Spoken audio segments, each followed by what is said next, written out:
All right.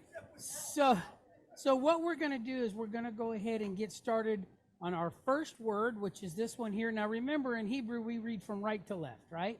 So we're going to start on the right side of our page over here.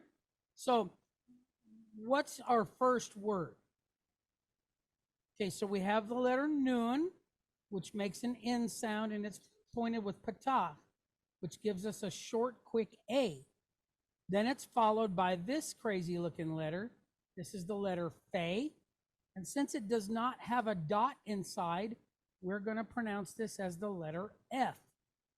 And then we have these two dots on top of each other. This is called a shva, and it's silent.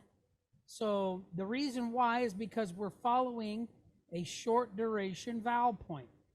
So all the silent shva does is closes the syllable. So these two letters pronounced together give us the sound naf, naf, okay, naf. Then we have the letter sheen or seen. Which one is it? Well, we know that there are no vowel markings that go over the right side of a letter. So we know that this is the indicator for the letter shin. Tell us to pronounce it as a SH. And then that leaves us with this dot on the left-hand side and the letter wa. So we have sh and then o, show. So the word is nafsho. Okay? I'm going to put my text box up here so that I can. That's doing crazy. Oh, look, it's got an arrow. Told y'all this is a new thing for me too. So that's a different. Here. All right. So come over here and I'm going to type in the word naf show. Okay? Naf show. So our second letter, or our second word here, all right, we have the letter bait. And like Brother Michael had asked me earlier, this letter is a B sound because it has a dot inside of it.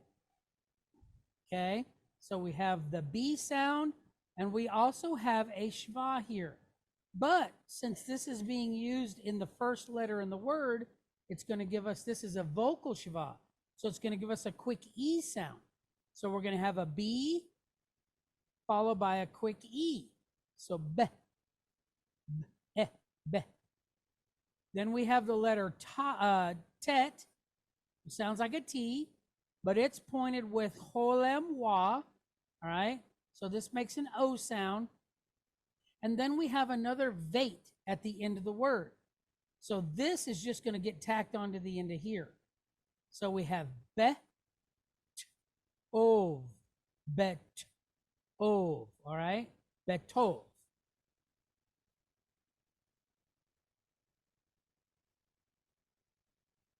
All right? Betov. All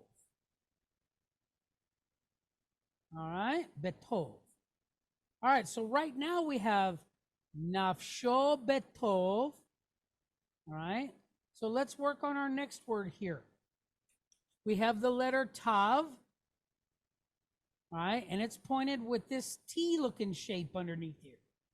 This is a kametz. It's a long A sound, like AH. So we have a T and then an AH sound. Ta, ta. Then we have the letter lamed, this crazy looking letter here. This is a lamed and it makes an L sound. But it's pointed with kirik followed by a yud, right? So this gives us the I-type vowel, or two E's like in the word green or teen or seen, right? So li. And then you see this crazy looking letter at the end. You see how it dips down? Well, this is letting us know this is a Sophite letter. This is one of those letters that changes its shape when it's at the end of a word. So in this case, we have a letter nun.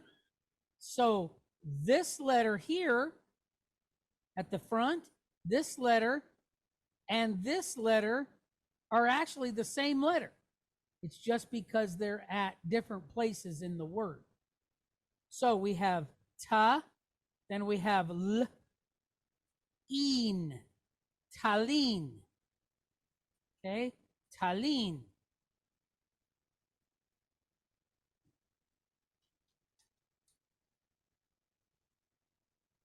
Talin. All right, so moving on to our next word. Any questions so far? I take it for granted that everybody knows what's going on. So do we have any questions so far?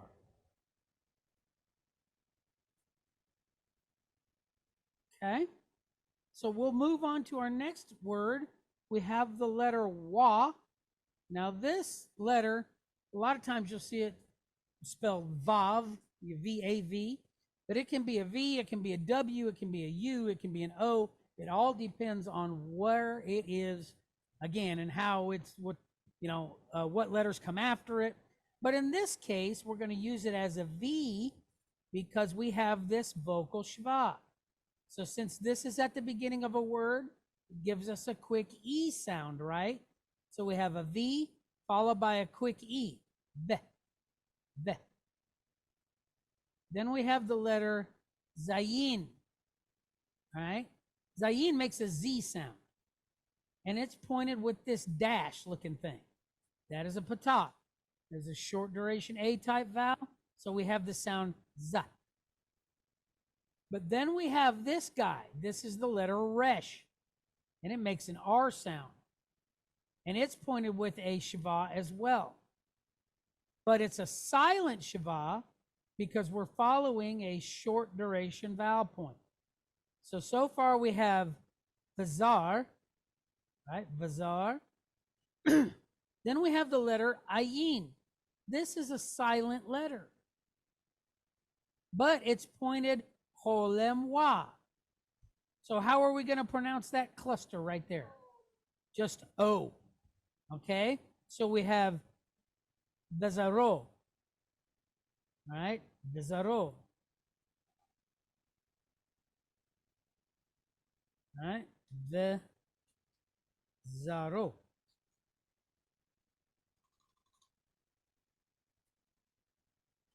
All right, so what about our next word?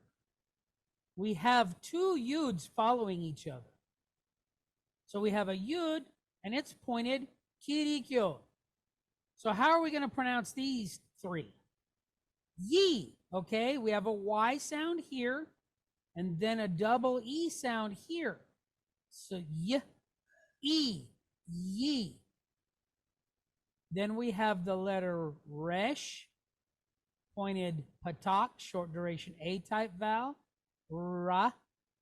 And then, remember, we have this mark on the right-hand side of this sheen, right? So we know that if that mark is on the right-hand side, it's going to sound like SH. If it's on the left-hand side, it's going to sound like an S. So we have rush, rush. So we have yirash, okay?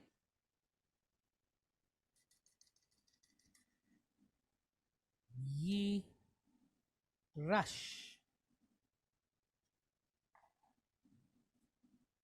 Yirash. All right, so we're going to move on to our last word in our sentence. So we have the letter aleph. Again, it's a silent letter, okay? But it's pointed with this T-shaped thing, the kamatz. And we know that this is kamatz. It's going to sound like a long A, A-H. And the reason why we know is because we have this straight up and down line next to it. This is called a meteg.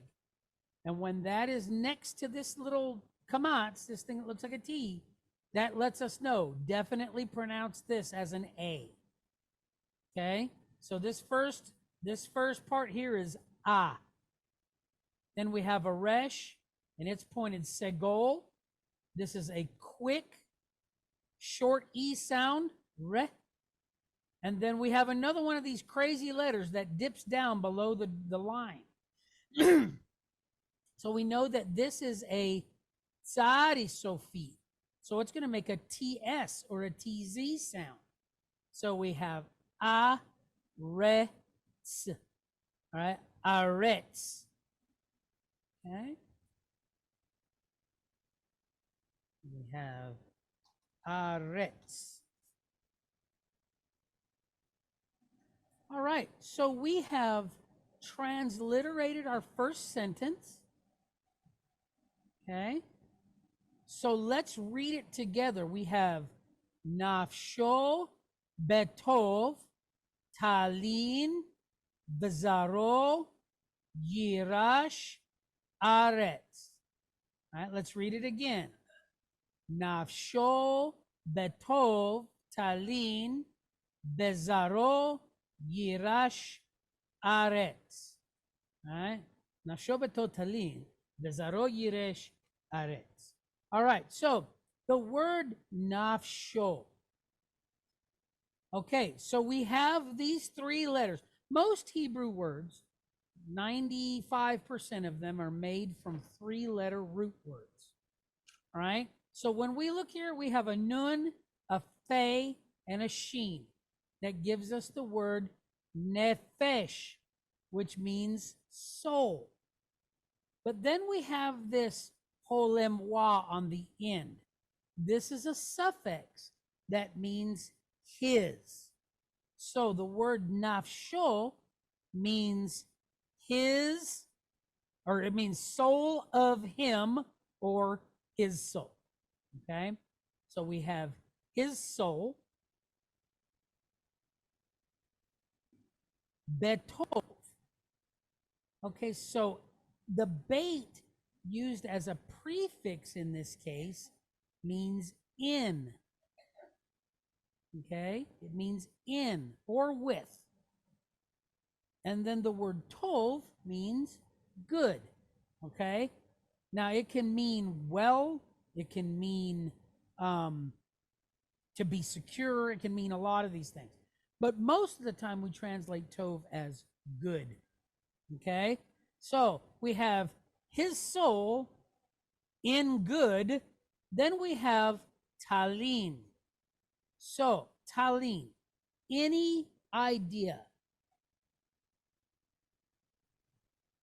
Okay, so the tav used as a prefix, so at the beginning of the word. Now this is a in biblical Hebrew, it was a feminine gendered mark. So it would be she something. It's at the beginning of the word. So we would say she will. Okay? But now in modern pronunciations, they've kind of taken the gender away from the tav and made it more like it. Okay? So it would be like it will. Now we have the word lean. That does not mean to hang out up against the wall. Okay? Lean is a conjugation of the root word lun. Now, lun means to stop. Okay? It means to stop. It means to rest. It means to sit down. Okay? So, what we're saying here is his soul in good will stop or rest. Okay? So, the word lun can also mean to abide somewhere, to dwell someplace. You sit down so that you can make a house there. Okay? So it's telling us his soul in good will dwell or will rest. It's gonna rest there, okay? So then we have bezaro. So the wa at the beginning, this letter right here, is telling us and. It's used as a prefix that means and. Then we have O at the end. So that means his or him, right? So what does that leave us with? Zara. Ra. Even though this is a silent letter, we're looking at a we're looking at a root word. So we need a sound at the end. So what we normally do would be kamatz patach, right? So zara. So does anybody remember what the word zara means? Seed. Very good. Very good. So vizaro, and seed of him, or and his seed, right? Talking about his posterity, his family, his children, his grandchildren, all right? And his seed, right? Yiddash. What about the word Yiddash? Okay, so the yud here is a prefix that means he will. Remember, you have aleph used at the beginning of a word, I will, but we have a yud here, which means he will. All right? He will, and then we have the word yarash. All right? So yarash, the root word yarash, means to inherit. And that makes a lot of sense here, because what's our next word? Aretz, the earth. Okay? This is not eretz, this is aretz. So when we say eretz, we're talking about the land. Eretz Yisrael. When we say aretz, we're talking about the earth. Okay? The whole thing, water and all. All right? So we have nafsho betov talin, v'zaro yirash aretz. All right? So his soul in good will dwell, comma, and his seed will inherit the earth. All right? And his seed will inherit the earth. So we have Psalm 25 and 13. And Psalm 25 and 13 in the King James is translated as, his soul shall dwell at ease, okay, in a state of good, right? His soul shall dwell at ease, and his seed shall inherit the earth. Now, who is it talking about here?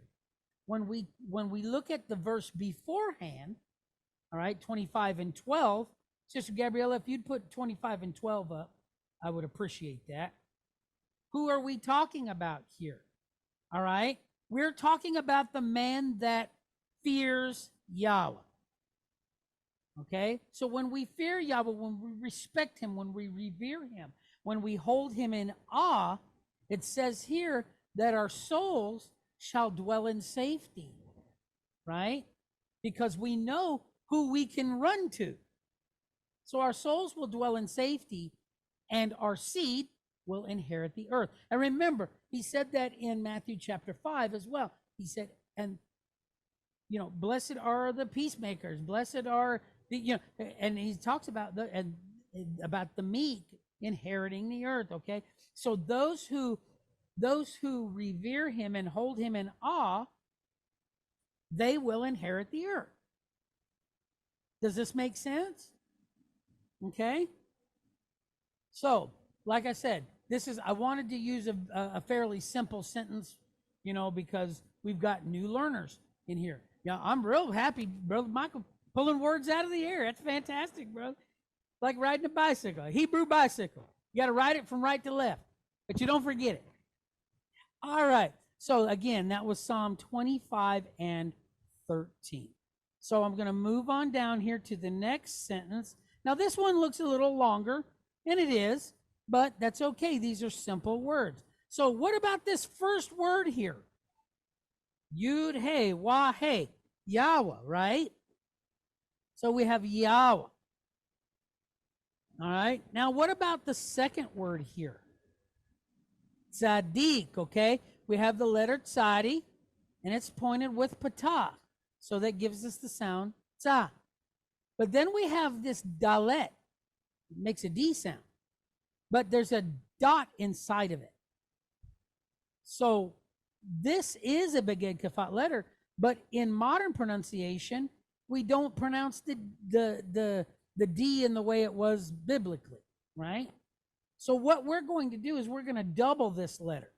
So instead of being one D, it's going to be like two Ds, right? We're going to have It's like the two D's in the word middle, right? We're not going to say like mid-dull, right? But we just say middle. So it's kind of the same thing here. We're not going to say tzaddik, right? Yeah.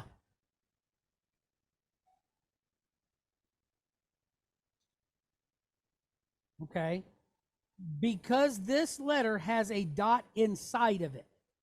That's the dagesh. The word dagesh means to emphasize or to strengthen. Okay. So what we do when you have a letter that has a dot inside of it, if it's not one of 6 letters, you are going to double it. Okay. So Beit, Gimel, Dalet, Kaf, Fe, Tav. Those 6 letters, it would have changed the sound of the letter. In biblical Hebrew, okay? You can still use it to double a letter, one of those 6 letters.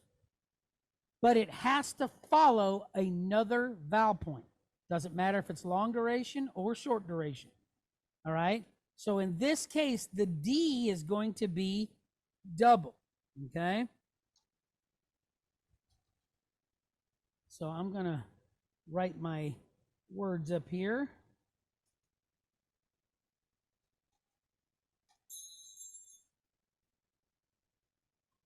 All right, so the word is tzaddik. Okay? So what's our next word here?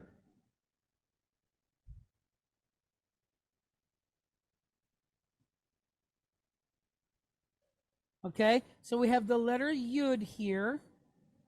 We have the letter Yud, and it's pointed kidik with a bait behind it. And the bait has a silent shiva because kidik is a short duration vowel point. So it closes the syllable, and this becomes yiv. Yiv. Then we have the letter chet. Okay. We have the letter chet, and it's pointed kamatz with a nun so feet here. So this is a CH like in the back of the throat. All right. And then we have what? We have an A sound here and a nun. Khan. All right. So we have yivchan. All right. Yivchan. No, because where do we stress a word at? On the end. So it's in a stressed syllable, so you wouldn't make it sound like an O.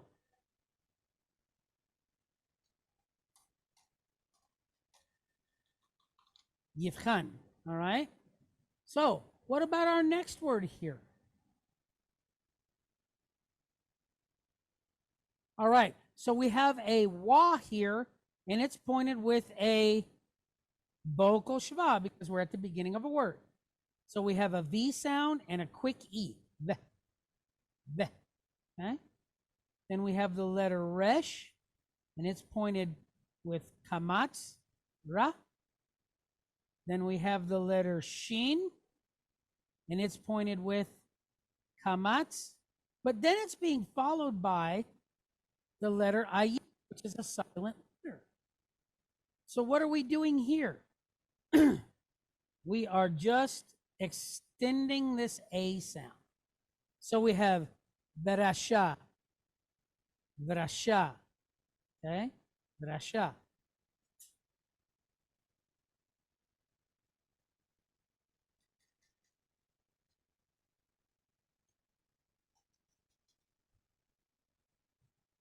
All right, verasha. All right, what about our next word here? You're a word too far. Okay, so we have the letter wa again, and it's pointed with vocal shva. So, ve. Then we have the letter aleph, silent letter, but it is pointed holem. So that's going to have an O. Okay, so we have ve o. Then we have a hey, and it's pointed Sere. This is a long duration E-type vowel. So like EH with a V sound behind it. Ev, hev. Okay, so we have ve'ohev, ve'ohev.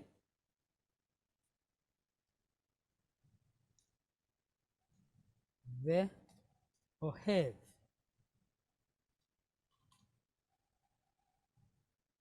I promise in a couple of weeks, you guys, this will make all the sense of the world to you. All right, so what about this word here, the last word in the top part? Hamas. We have a chet, pointed kamatz, cha, a mem, pointed kamatz, ma, and then the letter samek, right? Samek, so an S sound. So we have here, we have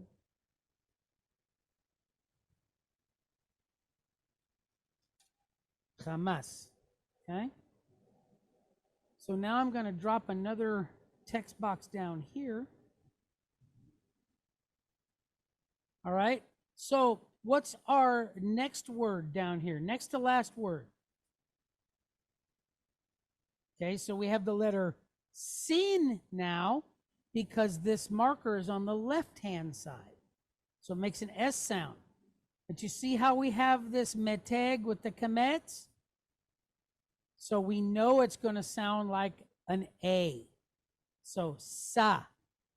Then we have the letter nun. Okay? So we have a long duration.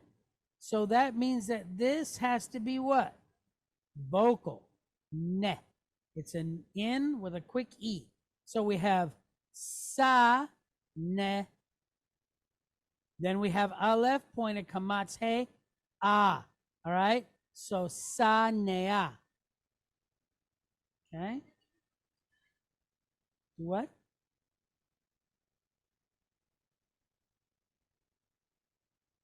No.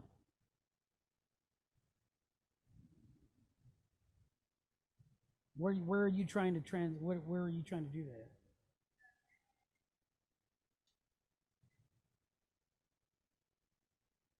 No, it's an apostrophe.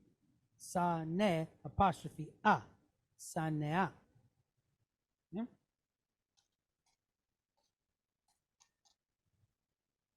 Sa ne a. All right. So what's the last part of our word here? Nafsho, just like in the first part of our other sentence, right?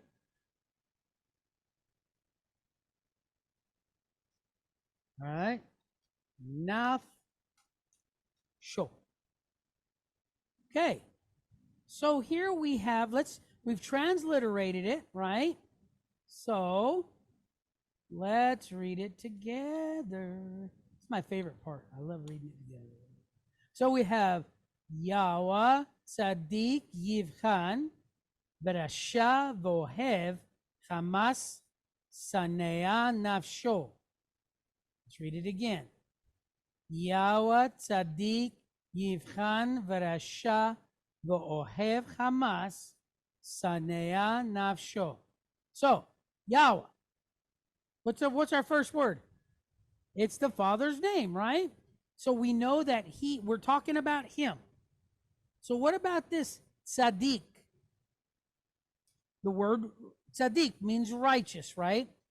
But it also can mean a righteous person or a righteous group, okay? So it's Yahweh, the righteous, or righteous ones. Righteous ones actually works better here for easier understanding. Okay, so Yahweh, righteous ones. What about Yivchan?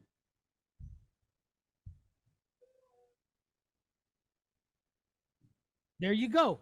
So Yud, he will. The root word is bachan. Bachan means to try or to test, to assay, right? So it's telling us that Yahweh will test righteous people. right? Because how can we be overcomers if we don't have anything to overcome? Make sense?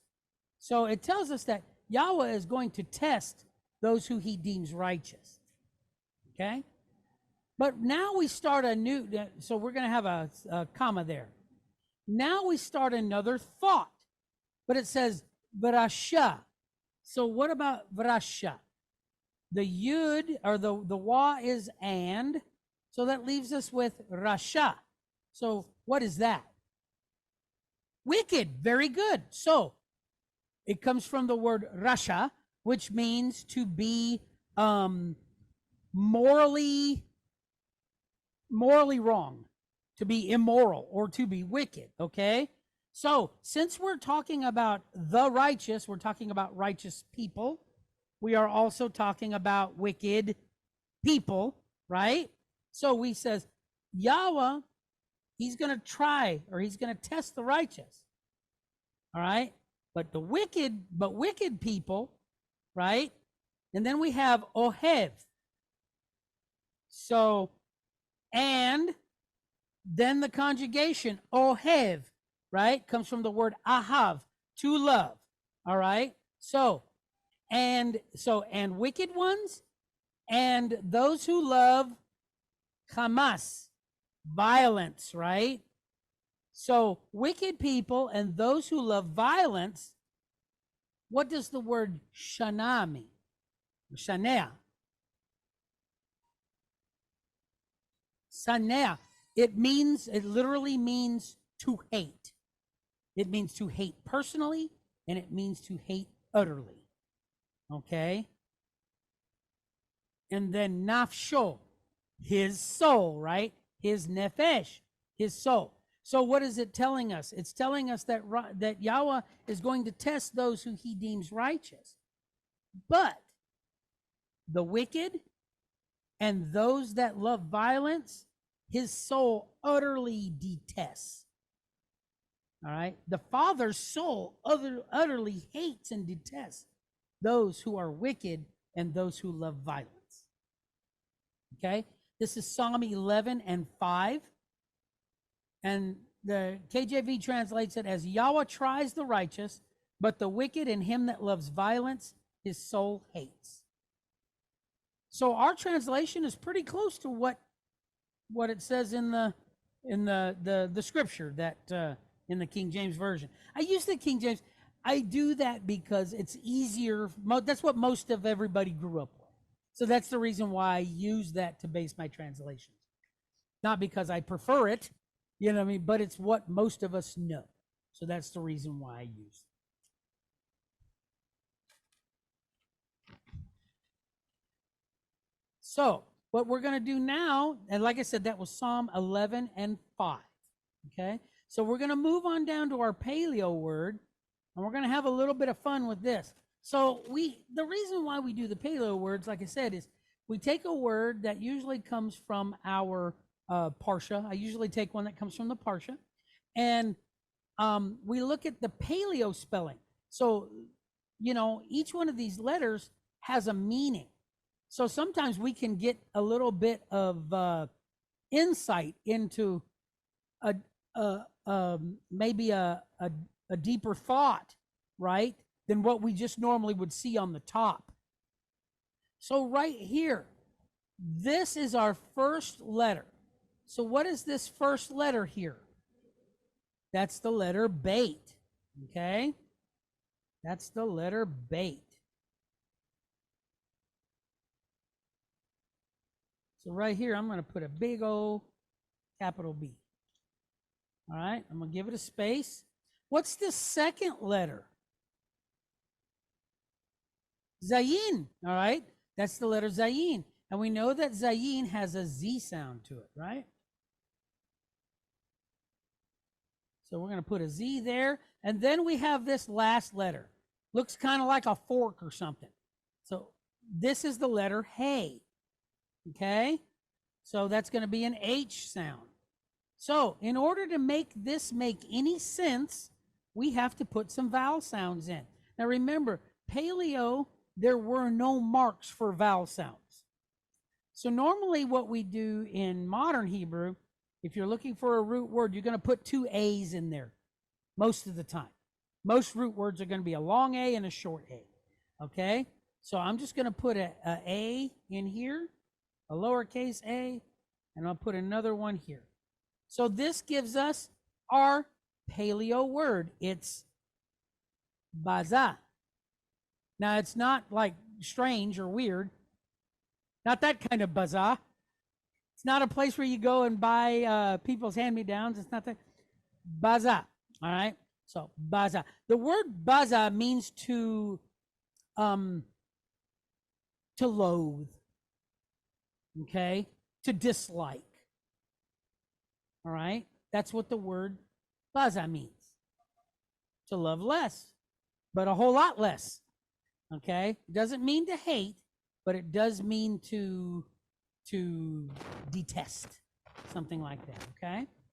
So, baza. So, when we look at our paleo letters, what do these letters mean?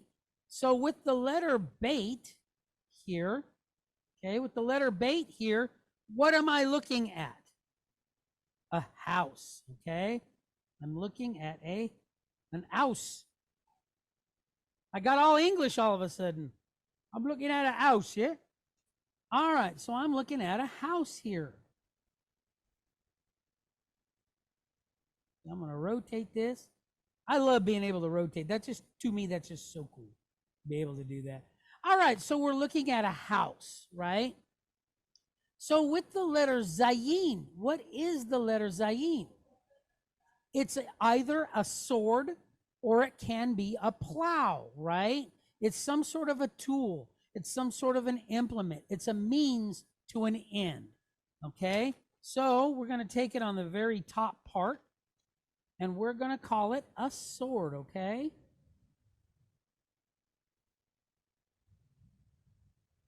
So I'm going to put that right there. Drop it down just a little bit.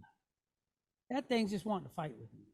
Okay, so yeah, it's a sword. There you go. That makes sense. All right, so what about our next letter here? All right, this is the letter Hey, which speaks to us of something wondrous, right? Something incredible. You'll see a lot of times it's noted as like behold, or oh, something amazing. It's also seen, remember how I said it looks like a fork? That's because it looks like the winnowing fork, right? That they would separate the wheat from the chaff. So what does that? When we're talking about Yahweh, what separates the sheep from the goats, right? It's the ruach. So a lot of times we will see the hay as the ruach or the spirit, right? So what we see here is we see a house. We see a house, we see a sword, and we see the spirit. Now, how do all three of those come together to make a word for us, to give us an understanding? How did this come to be, to detest or to dislike?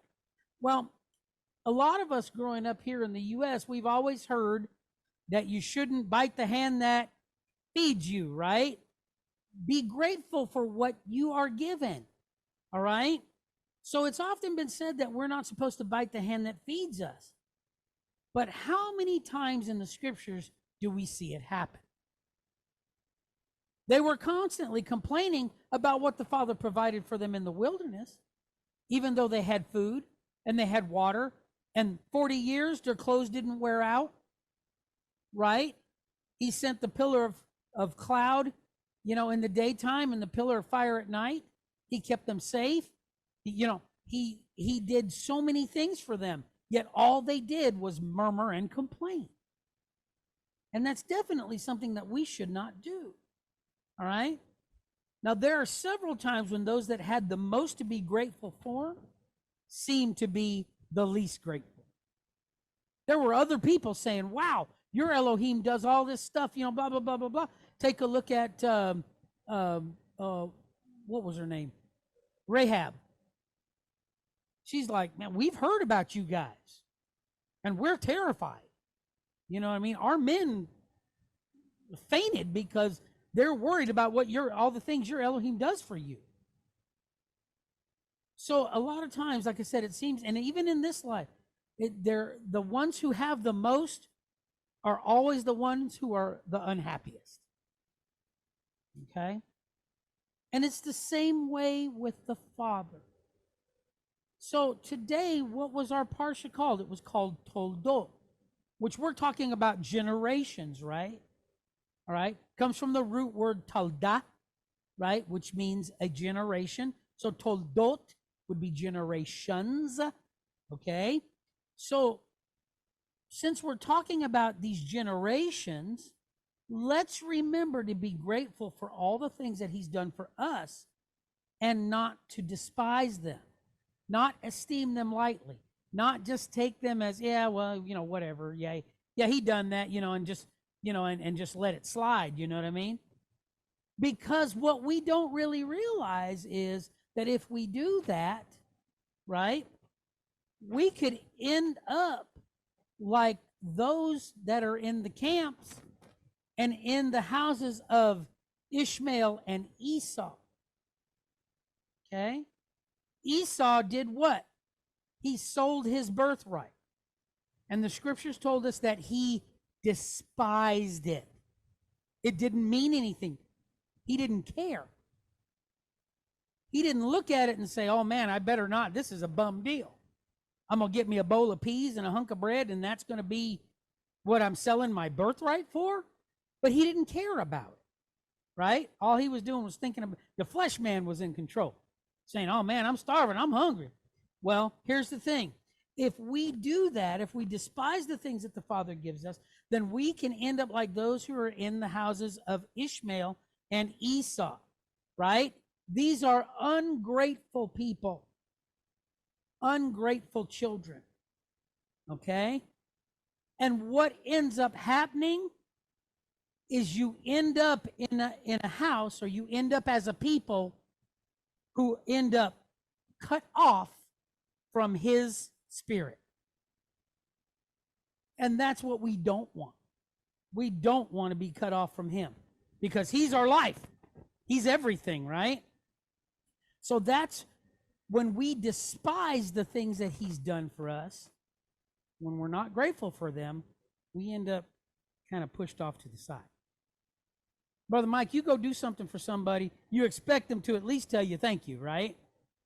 And if they don't, you're going to be like, I don't know if I want to go work for that old boy because he's going to treat me this way. You know what I mean? Father's the same way. He expects us to be grateful for the things he does. So let's not end up cut off from his spirit, because I certainly don't want that for any of us. All right, that's going to do it for our Parsha, or for our Hebrew lesson.